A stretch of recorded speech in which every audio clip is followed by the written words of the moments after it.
দাঁতের স্মৃতি আকার নিয়ে ভেসে উঠল। ছেলেটার বয়স 23-24 বছর হবে। অবাক চোখে তাকিয়েছিল। দেখতে বেশ ভালো। হেমলতা পদ্মজাকে আড়াল করে কঠিন স্বরে প্রশ্ন করলেন, কে তুমি? ছেলেটি হেমলতার কথার ধরনে বিবৃত বোধ করল। ইতস্ত বোধ করে বলল, মুহিব হোসেন। হেমলতার টনক নড়ল। তিনি সাবধানে জিজ্ঞাসা করলেন, বারেক হোসেন তোমার বাবা? মুহিব ভদ্রতার সহিত বলল, জি। হেমলতা কি যেন বলতে চেয়েছিলেন, বলতে পারলেন না। তার আগে মুহিব বলল, বিরক্ত করার জন্য দুঃখিত, আমি আসছি। এরপরই হন্তদন্ত হয়ে চলে গেল। সেদিন আর রাত জাগা হলো না। ছাদ থেকে নেমে গেলেন তারা। গোপন বৈঠকে একবার বাধা পড়লে আর মন সায় দেয় না আলোচনা চালিয়ে যেতে। অনুভূতিগুলো ভোঁতা হয়ে যায়। এর পরদিন জানা গেল মুহিব তার পিতার সাথে রাগ করে ঢাকা ছেড়ে চাচার বাড়ি উঠেছে। এখানকার ছেলে মেয়েদের ক্ষমতা খুব। তারা খুব সহজ কারণে মা বাবার সাথে রাগ করে দূরে সরে যেতে পারে। হেমলতা অবজ্ঞায় কপাল কুঞ্চিত করতে সংকোচ বোধ করলেন না। পরে অবশ্য বুঝেছেন মুহিব খুবই ভালো ছেলে, নম্র ভদ্র জ্ঞানী, মেধাবী ছাত্র, বিয়ে পড়ছে।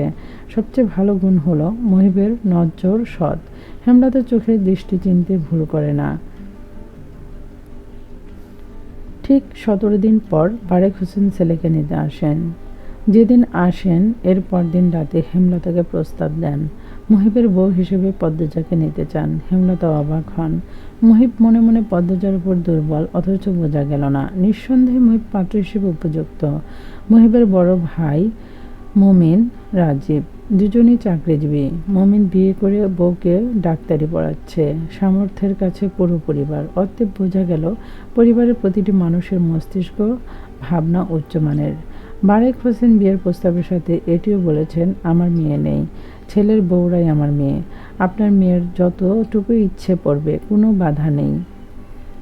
হেমলতা প্রস্তাব ফিরে দিলেন না। তিনি আনন্দ সহিত জবাব দিলেন, পদ্মজা আয়ে শেষ করুক, এরপর না হয়। বারেক হোসেন হেসে বললেন, তাহলে এটাই কথা রইল। স্মৃতির পর্দা থেকে চোখ সরিয়ে নিলেন হেমলতা। গোপনে দীর্ঘশ্বাস ছাড়েন। গলাটা কাঁপছে, ঠোঁট শুকিয়ে কাঠ। ব্যাগ থেকে বোতল বের করে পানি পান করলেন।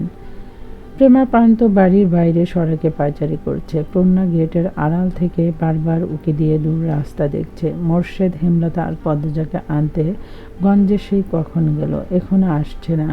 পুরো 1.5 মাস পর মা বোনের সাক্ষাৎ পাবে তারা। হৃৎপিণ্ড দ্রুতগতি চলছে। মিনিট 5 পর কাঁচা সড়কের মোড়ে মোর্শেদের পাশে কালো বোরখা পরা দুজন মানুষকে দেখতে পেল তারা। পূর্ণা লাজ লজ্জা ভুলে আগে আগে ছুটে গেল। পিছনে প্রান্ত এবং প্রেমা ছুটে এসে মা বোনকে একসাথে জড়িয়ে ধরে প্রবল কণ্ঠে কেঁদে উঠল পূর্ণা। হেমলতা পূর্ণাকে ধমক দিতে গিয়েও থেমে গেলেন। মাঝে মাঝে একটু বাড়াবাড়ি করা দোষের নয়। পদ্মজার চোখ বেয়েও টপ টপ করে জল পড়ছে। প্রায় প্রতিটা রাত সে ভাই বোনদের মনে করেছে, বিশেষ করে পূর্ণাকে বেশি মনে করেছে। মনে হচ্ছে কত শত বছর পর দেখা হলো। আর পূর্ণা বাড়ির আনাচে কানাচে পদ্মজার শূন্যতা অনুভব করেছে। সে অশ্রু সিক্ত চোখ মেলে তাকালো পদ্মজার দিকে। এরপর আবার জড়িয়ে ধরে বলল, আপা, আমার এত আনন্দ হচ্ছে, এত আনন্দ কখনো হয় নাই। পদ্মজার কোমল হৃদয় পূর্ণার ভালোবাসা দেখে বিমোহিত হয়ে উঠল। সে স্নেহার্দ্র কণ্ঠে বলল, আমার সোনা বোন, আর কাঁদিস না। পূর্ণা চোখের জল দ্রুত মুছল। প্রফুল্ল চিত্তে বলল, আপা, আমি তোমার পছন্দের চিংড়ি মাছ দিয়ে লতা রেঁধেছি। পদ্মজা অবাক চোখে তাকালো। হেমলতা প্রশান্তিদায়ক সুখ অনুভব করল এক বোনের প্রতি আরেক বোনের নিঃস্বার্থ ভালোবাসা দেখে। পদ্মজা বাকহারা হয়ে পূর্ণার 2 গালে চুমা দিল। মোর্শেদ দৃশ্যটি মুগ্ধ হয়ে দেখলেন। এরপর তারা দেন, দেহ মাইয়াডির কারবার, মানুষ আইতেছে আর হেরা রাস্তায় কান্দাগাটি লাগাইছে, হাট, সবাই হাট। খাওয়া দাওয়া শেষ করে 4 ভাই বোন ঘাটে গিয়ে বসল। 1.5 মাসে কি হলো না হলো সব পূর্ণা বলছে। প্রেমা পূর্ণার নামে বিচার দিল, প্রান্ত প্রেমার নামে বিচার দিল। প্রান্ত কেন বিচার দিল তা নিয়ে প্রেমা বাগবিতণ্ডা লাগিয়ে দিল। সে কি কাণ্ড! দুজন তুমুল ঝগড়া লেগে গেল। এরপর দুজনে বিচার নিয়ে গেল হেমলতার কাছে। তখন পদ্মজা শুষ্ক কণ্ঠে পূর্ণাকে বলল, জানিস পূর্ণা, আম্মা আমার বিয়ে ঠিক করেছে। পূর্ণা ভীষণ চমকালো। চমকিত কণ্ঠে জিজ্ঞাসা করল, কবে, কার সাথে? যে বাড়িতে ছিলাম ওই বাড়ির ছেলের সাথে বিয়ে পড়ছে। আমার আয়ে শেষ হলে বিয়ের তারিখ পড়বে। আপা, আমার বিশ্বাস হচ্ছে না। আমার না ইচ্ছে তোমাকে অনেক পড়াবে, তোমার চাকরি হবে। পদ্মজা চুপ থাকলো ক্ষণকাল। এরপর বলল, আমার কি যেন হয়েছে, পাল্টে গেছেন। কীরকম? আকাশের দিকে তাকিয়ে থাকেন, বেশিরভাগ কথা এড়িয়ে যান। আমার ভবিষ্যৎ নিয়ে আগের মতো আগ্রহ দেখান না। আমি কথা তুললে এড়িয়ে যান, গল্প করেন না। মানে আগের মতো নেই? কথাগুলো বলতে গিয়ে বদ্যজার গলা কিঞ্চিত কাঁপল। সে কি সত্যি কিছু হয়েছে ওখানে? না, আমি যতটুকু জানি তেমন কিছুই হয়নি। পূর্ণা সীমাহীন আশ্চর্য নিয়ে চিন্তায় ডুবল। পদ্মজা শূন্যে তাকিয়ে রইল। লিখন শাহ নামে মানুষটার কথা মনে পড়ছে। তিনি যখন শুনবেন এই খবর সহ্য করতে পারবেন? সত্যি ভালোবেসে থাকলে সহ্য করতে কষ্ট হবে নিশ্চয়ই। পূর্ণা দ্বিধাভরা কণ্ঠে প্রশ্ন করল, আপা, লিখন ভাইয়ের কি হবে? পদ্মজা ক্লান্ত ভঙ্গিতে তাকালো, বলল, আমি তাকে বলেই দিয়েছি, আম্মা যা বলবেন তাই হবে। পূর্ণার বড্ড মন খারাপ হয়ে গেল।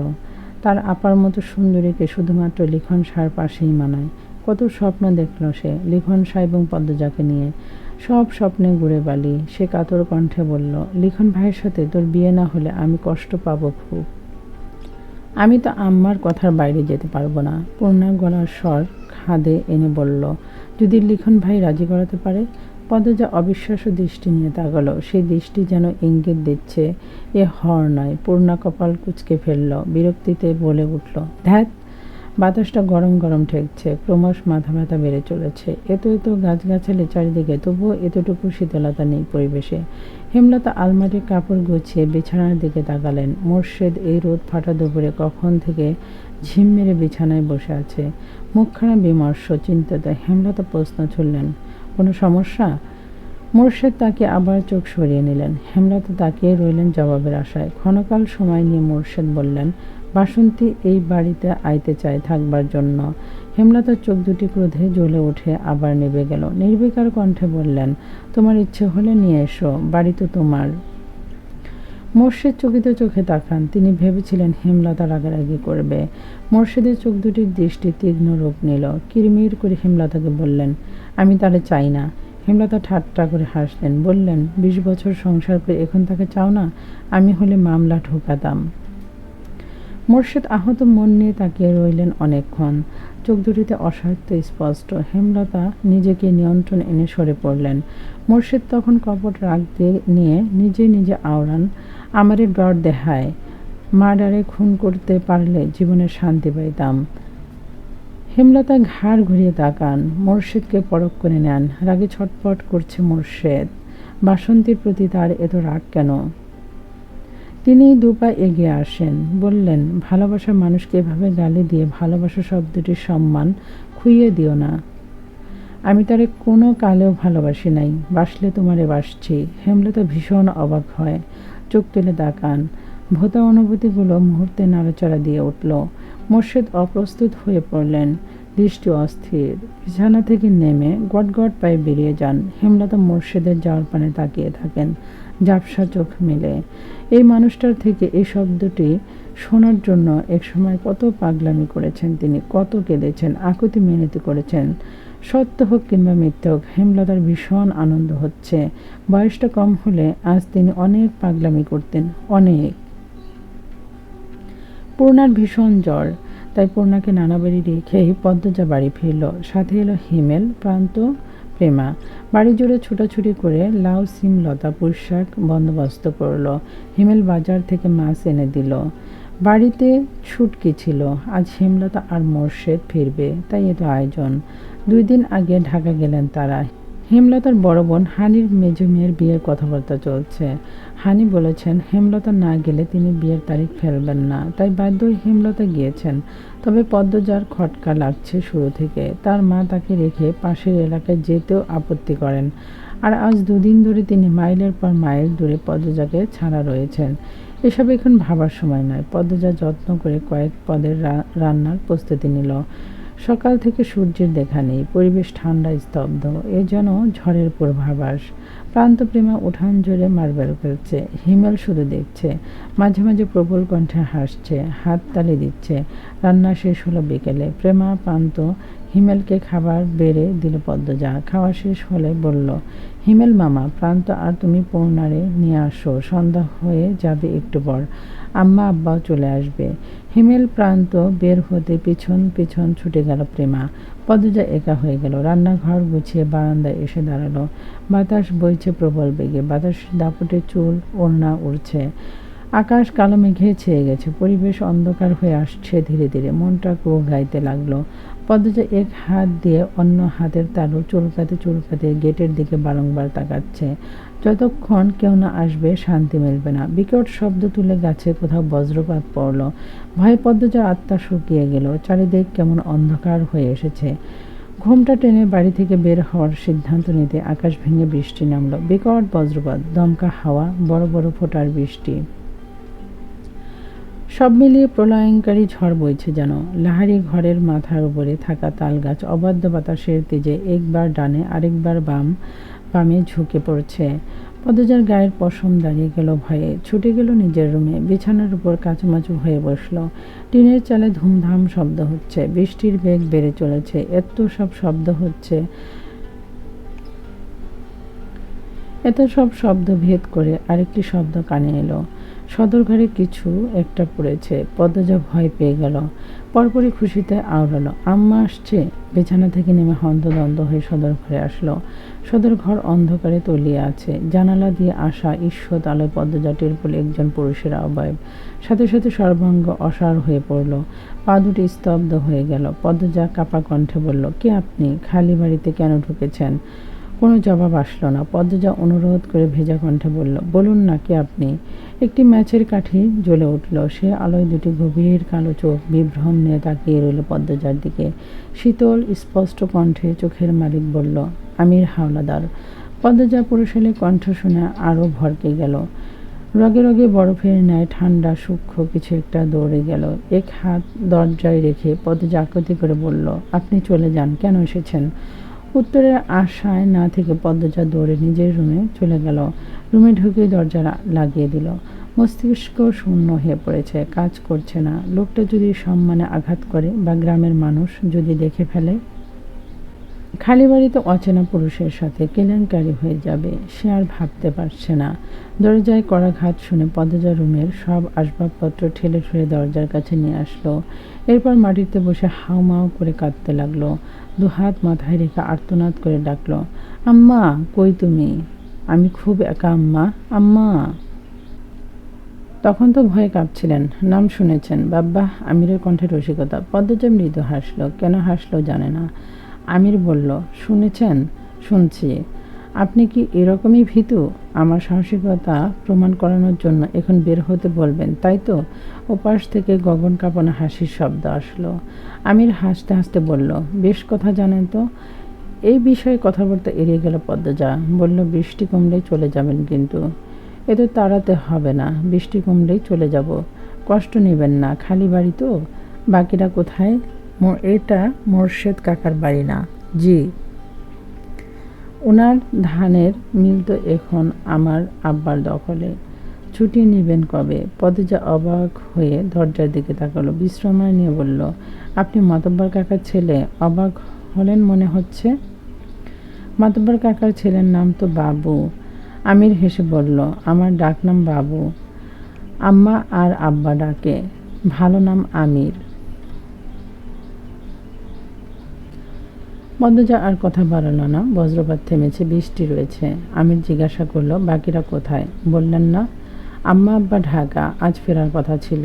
আর আমার 2 বোন আর ভাই নানা বাড়ি, বোধহয় বৃষ্টির জন্য আসতে পারছে না। এখনো আমাকে ভয় পাচ্ছেন? একটু একটু। এটা ভালো, অচেনা মানুষকে একেবারে বিশ্বাস করতে নেই। বাসন্তী ভ্যান থেকে নেমে সামনে এগোলেন। মোর্শেদের বাড়িটা তিনি চেনেন না, তাই কোন দিকে যাবেন বুঝে উঠতে পারছেন না। এদিকে আকাশের অবস্থা ভালো না, রাস্তাঘাটে মানুষ নেই। ঝড়ো হাওয়া বইছে। আরও কিছুটা পথ হাঁটার পর আচমকা ঝড় শুরু হলো। তিনি দৌড়ে একটা বাড়িতে উঠলেন। রমিজ আলী বারান্দায় বসে হুঁকা টানছিল। সিল্কের শাড়ি পরনে, পেট উন্মুক্ত, লম্বা চুলের বেনুনিতে ধবধবে সাদা বাসন্তীকে দেখে তিনি অবাক হয়ে এগিয়ে আসেন। বিস্ময়ে প্রশ্ন করেন, কেডা আপনি? কারে চান? বাসন্তী কেঁপে উঠলেন। ঘাড় ঘুরিয়ে রমিজকে দেখে লম্বা করে হাসেন। বলেন, হুট কইরা মেঘখান আইয়া পড়ল তো। তে আপনি কার বাড়িতে যাইতেছেন? মোর্শেদের বাড়ি। রমেশ আলী বিরক্তিকর ভাব নিয়ে সরে যান, ঘরের ভেতর থেকে চেয়ার এনে দেন, বলেন, মোর্শেদদার কি লাগেন আপনি? বাসন্তী চিন্তায় পড়েন, গ্রামের মানুষ তো জানে না তার আর মোর্শেদের সম্পর্ক। এখন জানানোটা কতটা যুক্তিসঙ্গত। সেকেন্ড কয়েক ভাবার পর যুক্তি মিলে গেল। গ্রামবাসীকে বলা উচিত, নয়তো সে তার অধিকার কখনো পাবে না। একমাত্র গ্রামবাসী পারে তার জায়গাটা শক্ত করে দিতে। বাসন্তী রমেশ আলীর চোখের দিকে তাকিয়ে বললেন, আমি তার বউ লাগি, প্রথম বউ। তার লগে আমার 20 বছরের সম্পর্ক। রমেশ আলীর চক্ষুদ্বয় যেন কোটর থেকে বেরিয়ে আসতে চাইল। মেঘনা চাইতে বৃষ্টি পাওয়ার মতো আনন্দ অনুভব করেন। তিনি প্রবল উৎসাহ নিয়ে বলেন, হের পরের বইয়ের জানে না থাহেন কই আপনি? রাধাপুর লুকাইয়া রাখছিল বিয়া কইরা। এখন মোর্শেদ আমারে তালাক দিতে চায়, আমার সাথে সংসার করতে চায় না। তাই আমি আমার অধিকার নেওয়ার জন্য আইছি। আমি তার বাড়িতে থাকবার চাই। আপনারা আমারে সাহায্য কইরেন। গ্রামবাসী ছাড়া মোর্শেদ আমারে জায়গা দিব না। রমেশ আলী প্রবল বৃষ্টি আর বজ্রপাতকে হটিয়ে উঁচু স্বরে বললেন, আপনি জায়গা করে দেওয়ান আমরার কাম। আপনি চিন্তা করেন না, মেঘটা কমতে দেন, এরপর খালি দেখেন কি হয়। বাসন্তী চোখ মুখ জল জল করে উঠল। ভরসা পাওয়া গেল। রমেশ আলীর প্রতিশোধের নেশা পেয়েছে। মোর্শেদ তাকে কত কটু কথা বলেছে, অবজ্ঞা করেছে, অপমান করেছে। এইবার তার পালা। প্রতিটি অপমান ফিরিয়ে দেবেন বলে শপথ করেন। তিনি বাসন্তীকে ভরসা দিয়ে বলেন, আপনি বইয়া থাহেন, আমি আরও কয়জনরে লইয়া আইতেছি। রমেশ আলী খুশিতে গদগদ হয়ে বেরিয়ে যান। সৈয়দ রজব মালেক কামরুলকে নিয়ে ফিরেন। সবার হাতে হাতে ছাতা। কামরুল আটপাড়া এলাকার মেম্বার। গ্রামে কোনো অনাচার হলে তার দেখার দায়িত্ব তার। তাই তিনি মাথার উপর বজ্রপাত ঝড় নিয়ে ছুটে আসেন। পদজা উসখুস করছে, টয়লেটে যাওয়া প্রয়োজন, প্রস্রাবের বেগ বাড়ছে। এভাবে আর কতক্ষণ থাকা যায়? সাহসও পাচ্ছে না বের হওয়ার। রুমে পায়চারি করলো কিছুক্ষণ, চোখ বন্ধ করে জোরে নিঃশ্বাস নিল। এরপর কাঁচি কোমরে গুঁজে নিল। আয়তুল কুরসি পরে বুকে ফু দিল। তারপর দরজা খুলল। আচমকা দরজা খোলার আওয়াজ শুনে আমির চমকে তাকালো। আকাশ থেকে কালো মেঘের ভাব কেটে গেছে অনেকটা। সন্ধ্যার আজান পড়ছে। সালোয়ার কামিজ পরা পদ্মজাকে দেখে মুহূর্তে হৃদয় স্পন্দন থমকে গেল তার। পদ্মজা ওড়না টেনে নিল নাক অব্দি। এরপর কাপা পায়ে আমিরের পাশ কাটালো। আমিরের চোখ স্থির, নিঃশ্বাস এলোমেলো, ঠোঁট শুকিয়ে কাঠ। পদ্মজা যখন ফিরছিল রুমে তখন আমির ডাকলো, পদ্মজা। পদ্মজা দাঁড়ালো। মানুষটা খারাপ হলে এতক্ষণে আক্রমণ করত। যেহেতু করেনি, মানুষটার উদ্দেশ্য খারাপ না, তাই দাঁড়ালো। তবে ঘাড় ঘুরে তাকালো না। আমিরের গায়ে স্যান্ডো গেঞ্জি পরা, শার্ট ভিজে গেছে, তাই বারান্দায় দড়িতে রেখেছে বাতাসে শুকাতে। আমির বলল, অলন্দপুরে এমন রূপবতী আছে জানতাম না। পদ্মজা লজ্জা পেল, বিব্রত বোধ করল। বৃষ্টি প্রায় কমে এসেছে। পদ্মজা বলল, আপনি এবার আসুন, কেউ দেখলে খারাপ ভাববে। যেতে তো ইচ্ছে করছে না। লোকটা বলে কি, এতক্ষণ বলল বৃষ্টি কমলে চলে যাবে, এখন বলছে যাবে না। পদ্মজা ঘুরে তাকালো, চোখের দৃষ্টিতে আকুতি নিয়ে বলল, চলে যান। আমির কিঞ্চিত হাঁ হয়ে তাকিয়ে রইল।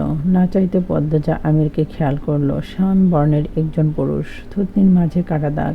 সাথে সাথে চোখ সরিয়ে নিল পদ্মজা। কাঁদো কাঁদো হয়ে বলল, বৃষ্টি কমে গেছে, আম্মা আব্বা চলে আসবে, চলে যান। আমিরের নিস্তব্ধতা পদ্মজাকে বিরক্ত করে তুলল। এ তো ঘাড় তেরা দুই কথার মানুষ কিভাবে হয়? উঠানে পায়ের শব্দ, কয়েক জোড়া পায়ের শব্দ। বারান্দা থেকে তাকালো আমির এবং পদ্মজা। গ্রামের এতজন দেখে পদ্মজার নিঃশ্বাস বন্ধ হয়ে আসে। দৌড়ে রুমে ঢুকে পড়ল। রমেশ আলী চেঁচিয়ে ডাকেন, কইরে মোর্শেদদা, আকাম কইরে এখন লুকাইয়া আসস কেন? বাইর হ, তোর আকাম ধইরা লইয়া আইছি। আমির বারান্দা পেরিয়ে বেরিয়ে আসে, গম্ভীর মুখে বলল, ওনারা বাড়িতে নেই। উৎসুক জনতা আমিরকে দেখে অবাক হলো। কামরুল বললেন, আরে আমির, শহর থেকে আইলা কবে? এই তো 4 দিন হলো। আছেন কেমন? এই তো আছি। তা এইখানে কি করো? আমির উত্তর দেওয়ার আগে রমেশ আলী প্রশ্ন করেন, বাড়িতে কি কেউ নাই? আমির বেশ সহজ সরল গলায় বলল, আছে, পদ্মজা আছে। উপস্থিত 5-6 জন তীক্ষ্ণ চোখে তাকালো। সবার দৃষ্টি দেখে আমির বুঝল সে কত বড় ভুল করে ফেললো। তাহলে পদ্মজা এটারই ভয় পাচ্ছিল। আমির দড়ি থেকে শার্ট নিয়ে দ্রুত বলল। এরপর কৈফিয়ত স্বরে বলল, আপনারা যা ভাবছেন তা নয়। বাড়ি ফিরছিলাম, বৃষ্টি নামে, তাই এই বাড়িতে উঠে পড়েছি। বাড়িতে কেউ নাই জানলে। আমির কথা শেষ করতে পারল না। রমিজালি চেঁচিয়ে আশেপাশে বাড়ির সব মানুষদের ডাকাডাকি শুরু করলো। মাতব্বর তাকে কম অপদস্থ করেনি, কোণঠাসা করেছে। মোর্শেদ পথে ঘাটে কটু কথা শুনিয়েছে। আজ সেই যন্ত্রণা কমানোর দিন। আমির ভরকে গেল। কামরুল আঙ্গুল ঠাসিয়ে কঠিন স্বরে বললেন, তোমার কাছে এইটা আশা করি নাই। তোমার আব্বারে ডাকাইতেছি, উনি যা করার করবেন। আমির বিরক্তি নিয়ে বলল, আরে আজব, কি শুরু করেছেন আপনারা? সৈয়দ আমিরের বয়সের কাছাকাছি, ব্যক্তিগত ভেজাল আছে তাদের মধ্যে। সৈয়দ হুঙ্কার ছেড়ে বলল, চুপ থাক তুই। তোর বাপে মাতব্বর বইলা তোরে ডরাই আমরা? আকাম করবি আর সাইরা দিমু? আমিরের চোখ লাল বর্ণ ধারণ করে। রেগে গেলে চোখের রং পাল্টে যায় তার। কালো মুখশ্রীর সাথে লাল চোখ ভয়ঙ্কর লাগে। সৈয়দ ভেতরে ভেতরে ভয় পেল। আমিরের হাতে কম মার খেয়ে সে খায়নি। তবে আজ সুযোগ আছে। পুরো গ্রামবাসী এক দলে, সে কিছুতেই ছাড়বে না। ঢোক গিলে বলে, চোখ উল্টাইয়া লাভ নাই। কুকামের উসুল না তুলে যাইতাছি না। আমির আগে শক্ত হাতে সাইদের কানের কাছে থাপ্পড় দিল। মুহূর্তে সাইদের মাথা ভন ভন করে উঠল। ততক্ষণে রমিজের উস্কানিতে মানুষ জমে গেছে। সবার হাতে হাতে টর্চ, হারিকেন। আধার নেমে এসেছে। আমির আবারও সৈয়দকে মারতে গেলে কয়েকজন এসে জাপটে ধরল। কামরুল একজন মহিলাকে আদেশ স্বরে বলল, শিউলির আম্মা কয়জনরে লইয়া মাইয়াডারে বার কইরা আনো। লুকাইছে নটি। গ্রামটা নদীদের ভিড়ে ধ্বংস হইয়া যাইতেছে। পদজা মাটিতে নতজন হয়ে বসে কাঁদছে। দ্রুতগতিতে পা থেকে মাথার চুল অব্দে কাঁদছে। বাইরের প্রতিটি কথা কানে এসেছে। চারপাশ যেন ভন ভন করছে। শিউলির আম্মা পদজার রুমে আসলো। দরজা খোলা ছিল। টর্চ ধরে দেখলো পদজা মাটিতে বসে কাঁপছে। সে পদজার মাথায় হাত রেখে বলল, কেন এমন কাম করছস? পদজা ঝাপসা চোখ মেলে তাকালো। শিউলির আম্মা পাশের বাড়ির। পদজার সাথে ভালো সম্পর্ক। পদজা শিউলির মাকে জড়িয়ে ধরে হাউমাউ করে কেঁদে উঠল। বলল, ভাবি, আমি কোনো খারাপ কাজ করি নাই, সবাই ভুল বুঝছে। রিনা নামে একজন মহিলা পদজাকে জোর করে টেনে দাঁড় করালো। হেমলতার অনেক বাহাদুরি এই মেয়ে নিয়ে, অনেক অহংকার। সেই অহংকার আজ ভালো করে ভাঙবে। সে মনে মনে পৈশাচিক আনন্দে মেতে উঠেছে। ঘৃণিত কণ্ঠে পদজাকে বলল, ধরা পড়লে সবাই এমনটাই কয়, আয় তুই। পদজা আকুতি করে বলল, বিশ্বাস করুন, আমি খারাপ কিছু করিনি। আম্মা এসব শুনলে মরে যাবে। আপনারা এমন করবেন না। কারো কানে পৌঁছালো না পদজার কান্না, আর্তনাদ, আকুতি। সবাই গ্রামের সবচেয়ে সুন্দর মনের, সুন্দর পরিবারের সদস্যগুলোকে ধ্বংস করায় মেতে উঠল। পদজাকে টেনে হিঁচড়ে বের করে আনে। কখনো ঘুমটা ছাড়া কোনো পুরুষের সামনে না যাওয়া মেয়েটার বুকের ওড়না পরে রইল ঘরে। ৩-৪ জন মহিলা শক্ত করে চেপে ধরে রাখলো। সবাইকে উপেক্ষা করে পদজা ঘৃণা চোখে তাকালো আমিরের দিকে। আমির চেষ্টা করেছে নিজেকে ছাড়ানোর, কিছুতেই পারছে না। পূর্ণা জ্বরের চোটে কাঁপছে। বাড়িতে ঢুকে দেখলো কোলাহল, ভয় পেয়ে গেল। একটু এগিয়ে দেখলো পদ্মজা বিধ্বস্ত অবস্থা। জ্বর মুহূর্তে উবে গেল। দৌড়ে এসে পদ্মজাকে জড়িয়ে ধরলো, চেঁচিয়ে উঠল, আমার আপারে এমনে ধরছেন কেন? আপা, এই আপা, কাঁদছো কেন? পদ্মজা কেঁদে উঠল, বলল, পূর্ণা, আম্মা মরে যাবে এসব দেখলে। আমি কিছু করি নাই পূর্ণা। পূর্ণা কিছু বুঝে উঠতে পারছে না, শুধু অনুভব করেছে তার বুক কাঁপছে, ব্যথায় বিষে যাচ্ছে। সে রিনাকে বলল, খালা, আপনি আমার বোনরে এভাবে ধরছেন কেন? ছাড়েন। রিনা কর্কশ কণ্ঠে বলল, তোর বোনের রস বাইরে গেছিল, এজন্য খালি বাড়িতে বেডা সেরা ডাইক্কায় না রস কমাইছে। পূর্ণার গা বিড়ি করে উঠল। তেজ নিয়ে বলল, খারাপ কথা বলবেন না, আমার আপা এমন না। পাশ থেকে একজন মহিলা পূর্ণার উদ্দেশ্যে বলল, তোর মা যেমন হের মাইয়াডাও তেমন হইছে, নিজে এমন কিচ্ছা করলো, মাইয়াডাও করলো। পদজা চুমকে তাকালো। মহিলা বলে যাচ্ছে, বুঝলা তোমরা সবাই, মায় এক বেশ্যা, মাইয়ারে বানাইছে আরেক বেশ্যা। পদজা আচমকা রেগে গেল খুব। আক্রোশে শরীর কাঁপতে থাকলো। রিনা সহ 2জন মহিলাকে ঠেলে সরিয়ে দিল। এরপর রাগে চেঁচিয়ে বলল, আমার মা নিয়ে কিছু বললে আমি খুন করব, মেরে ফেলবে, একদম জিভ ছিঁড়ে ফেলবো। পদ্মজা এহেন রূপে সবাই থতমত হয়ে গেল। লম্বা চুলগুলো খোপা থেকে মুক্ত হয়ে পিঠময় ছড়িয়ে পড়ল। চোখের মনে অন্যরকম হওয়াতে মনে হচ্ছে কোনো প্রেতাত্মার আগে ফুসফুস করছে। গ্রামের কয়েক মহিলা আবার বিশ্বাস করে পদ্মজা কোনো পরীর মেয়ে, তাই এত সুন্দর। এই মুহূর্তে তারা ভাবছে পদ্মজার ভেতর কেউ ঢুকছে, তাই সামনে এগোলো না। রিনা একাই এগিয়ে আসলো, পদ্মজার চুলের মুঠি ধরে বিশ্রী গালে গালাজ করলো। এরপর কামরুলকে বলল, কামরুল ভাই, এই বান্দিরে বান্ধা লাগবো। পূর্ণা প্রেমা পদ্মজাকে ছাড়াতে গেলে সৈয়দ সহ আরও ৩-৪ জন এগিয়ে আসলো। অন্ধকারে ভিড়ে পড়ে পদ্মজা পূর্ণা প্রেমা বাজেভাবে উত্ত্যক্ত হলো। কয়টা কালো হাত নিজেদের তৃপ্তি মিটিয়ে নিল। ৩ বোনের কান্না আর্তনাদ কারো হৃদয় ছুঁতে পারল না। হেমলতার অনুপস্থিতিতে তার আদরের ৩ কন্যার জীবন্ত কবর হচ্ছিল।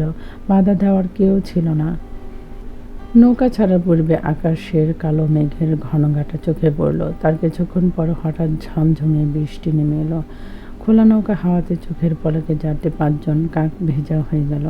ভিজলেন না হেমলতা, মোর্শেদ ছাতা ধরে রেখেছেন। বজ্রপাতের সাথে সাথে হেমলতার আত্মা দুলে উঠেছে, মনটা খচখচ করছে। তিনি জলের দিকে স্থির চোখে তাকিয়ে রইলেন। জলে বৃষ্টির ফোঁটা পড়ার সঙ্গেই বলের মতো একদলা পানি লাফিয়ে উঠছে, তারপর ছোট্ট ছাতার মতো আকৃতি নিয়ে চারপাশে প্রসারিত হয়ে হাওয়ায় মিলে যাচ্ছে। দেখতে সুন্দর, কিন্তু সেই সৌন্দর্য মনে ধরছে না। অজানা আশঙ্কায় তিক্ত অনুভূতি হচ্ছে। মোর্শেদ গলা খাকারি দিয়ে হেমলতার দৃষ্টি আকর্ষণ করার চেষ্টা করেন। এরপর বলেন, কিছু খাইবা? হেমলতা নিরুত্তর। মোর্শেদ শুষ্ক হাসি হেসে বলল, আর কিছুক্ষণ, আইয়া পড়ছি। হেমলতা কিচ্ছুটি বললেন না, নিরুত্তরেই বসে রইলেন। বৃষ্টির স্পর্শ নিয়ে আসা হাওরের হিমেল বাতাসের ছোঁয়া লাগছে চোখে মুখে। হাওরের ঘোর লাগা বৃষ্টি দেখতে দেখতে তন্দ্রা এসে ভর করে। হেমলতা নিকাব খুলে চোখ মুখে পানি দিয়ে তন্দ্রা কাটান। এরপর ক্লান্ত চোখ দুটি মেলে তাকান মোর্শেদের দিকে। মোর্শেদের হাতে হাত রেখে বলেন, আমার এত খারাপ লাগছে কেন? বুক পোড়া কষ্ট হচ্ছে। মোর্শেদ হেমলতার কণ্ঠ শুনে সাহসা উত্তর দিতে পারলেন না। চিত্ত ব্যথায় ভরে উঠল। কিছু সময় অতিবাহিত হওয়ার পর আশ্বস্ত করে বললেন, আয়া পড়ছি তো, ওই যে বাজারে ঘাট দেখা যাইতেছে। হেমলতা মোর্শেদের হাত ছেড়ে দূরে তাকান। অলন্দপুরের বাজারটা ছোট পিঁপড়ার মতো দেখাচ্ছে। নৌকাটা বারবার দুলছে, চারিদিকে ঝড় বইছে, মনেও তো বইছে। তিনি নিজেকে শান্ত করতে চোখ বুজে বার কয়েক প্রাণ ভরে নিঃশ্বাস নেন। ব্যথাতুর মন আর্তনাদ করে শুধু জানতে চাইছে, আমার মেয়েগুলো কেমন আছে। রিনা চুল এত শক্ত করে ধরেছে যে পদ্মজার সারা শরীর ব্যথায় বিষে উঠেছে। পদ্মজা আকুতি করেও ছাড়া পাচ্ছে না। পূর্ণা প্রেমা খামছে ধরে রেখেছে পদ্মজাকে। কিছুতেই তারা বোনকে ছাড়বে না। আমির ক্রোধে উন্মাত্ত হয়ে প্রায় চিৎকার করে উঠল, কামরুল চাচা, এটা ঠিক হচ্ছে না, মেয়েগুলোর অভিশাপে পড়ে যাবেন। আমিরের উৎকট উত্তেজনায় ক্ষণকালের জন্য কামরুল হতবুদ্ধি হয়ে গেল। রমিজ আলী কামরুলের নরম নিঃশব্দ ভয়ার্ত মুখের দিকে চেয়ে ভেতরে ভেতরে উদ্বিগ্ন হয়ে তাচ্ছিল্যের ভঙ্গিতে বলল, বেশ্যাদের সাপে কেউ পুড়ে না। জলিল প্রেমাকে সরিয়ে নিয়েছে। প্রেমার কান্না শোনা যাচ্ছে। বড় আপা করে গলা ফাটিয়ে কাঁদছে। সৈয়দ অনেক টেনেও পূর্ণাকে সরাতে পারল না, তাই অন্ধকারের সুযোগ নিয়ে পূর্ণার বুকে নোংরা হাতের দাগ বসিয়ে দিল। পূর্ণা এমন ঘটনার জন্য মোটেও প্রস্তুত ছিল না। কোনো মেয়েই এমন নিচু ঘটনার সাক্ষী হতে চায় না। আকস্মাৎ এই ঘটনা কাটিয়ে ওঠার পূর্বে একটা শক্ত হাত পায়জামার ফিতা টেনে ধরল। পূর্ণার পায়ের তলার মাটি সরে গেল। ভয়ে গলা ফাটিয়ে চিৎকার করে উঠল, আপা, আপা। পূর্ণার আর্তনাদ পদ্মজা মস্তিষ্ক প্রখর করে তুলল। পদ্মজা মুখ তুলে পূর্ণার দিকে তাকালো। তার চেয়ে কয়েক ইঞ্চি দূরে পূর্ণা। পদ্মজার এক হাতে শক্ত করে ধরে রেখেছে সে। কাছে আসতে পারছে না সৈয়দের জন্য। পূর্ণার কান্না দেখে পদ্মজা আতঙ্কে নীল হয়ে গেল। চারিদিকে কোলাহল, গালি দিচ্ছে মা বাপ তুলে। কেউ বলছে না মেয়েটা ভালো, এরকম করতেই পারে না। পূর্ণা চেঁচিয়ে যাচ্ছে, কেঁদে মাকে ডাকছে। পদ্মজা এক দৃষ্টিতে মানুষগুলোর দিকে তাকিয়ে রইল। মানুষ এরকম কেন হয়? পূর্ণার হাত সৈয়দ আলগা করতে এসে ছুটে এসে জড়িয়ে ধরল পদ্মজাকে। তার পুরো শরীর কাঁপছে, হৃৎপিণ্ড এত জোরে চলছে যে অনুভব করা যাচ্ছে। পূর্ণা কাঁদতে কাঁদতে বলল, আপা, আপা, কেন মেয়ে হলাম আপা? এত কষ্ট হচ্ছে আপা, আপা। পদ্মজার চোখ বেয়ে টুক করে দুফোঁটা জল পড়ে।